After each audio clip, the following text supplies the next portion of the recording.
Bon retour sur Old School Cocktail. Si je vous dis Russie et alcool, vous pensez à la vodka. Dans cette vidéo, je vais vous expliquer la dégustation, les origines et les clichés de cet alcool.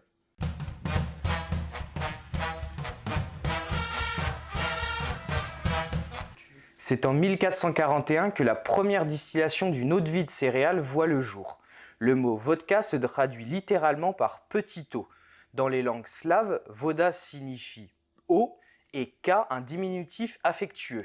Le cliché le plus répandu est que la vodka est un alcool de pommes de terre. Il est vrai qu'autrefois, la vodka était fabriquée à partir de la pelure de pommes de terre. Aujourd'hui, seulement 2% des vodkas l'utilisent. Il faut savoir que la vodka est un spiritueux produit à partir du sucre extrait de l'amidon.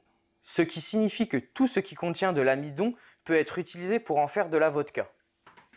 Il y a le seigle qui est une céréale extrêmement résistante, c'est pourquoi il est adopté dans les pays d'Europe du Nord où les hivers sont rudes. Le blé qui est plus accessible et moins cher que le seigle est plus idéal pour une production en masse. L'orge qui est peu répandue en Russie est beaucoup plus populaire dans les vodkas finlandaises et anglaises. Il permet de produire une vodka plus légère que le seigle. Et également le maïs qui est typique des vodkas américaines.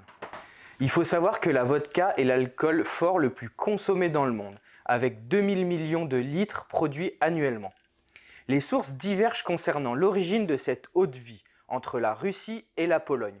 Mais c'est en 1751 que la première mention officielle du terme vodka voit le jour.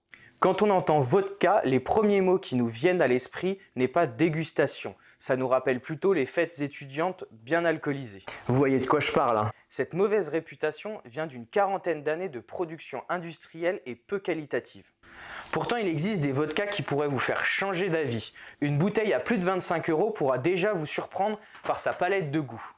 On peut la déguster pure, mais elle est par sa neutralité une bonne base à cocktail.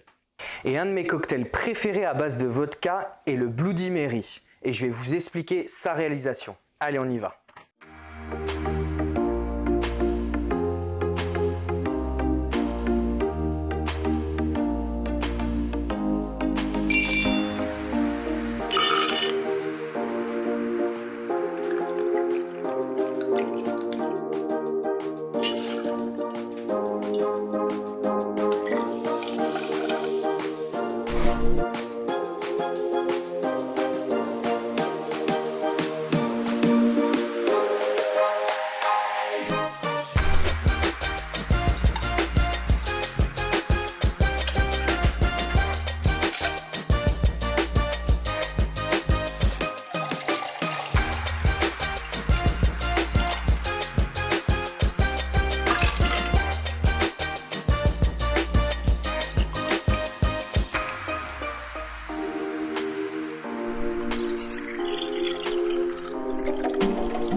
Et voilà, votre Bloody Mary est prêt. J'espère que cette vidéo vous aura plu. N'hésitez pas à me laisser un petit commentaire, à vous abonner si ce n'est pas le cas, à activer la petite cloche. Et moi, je vous dis à très vite et à très bientôt sur Old School Cocktail.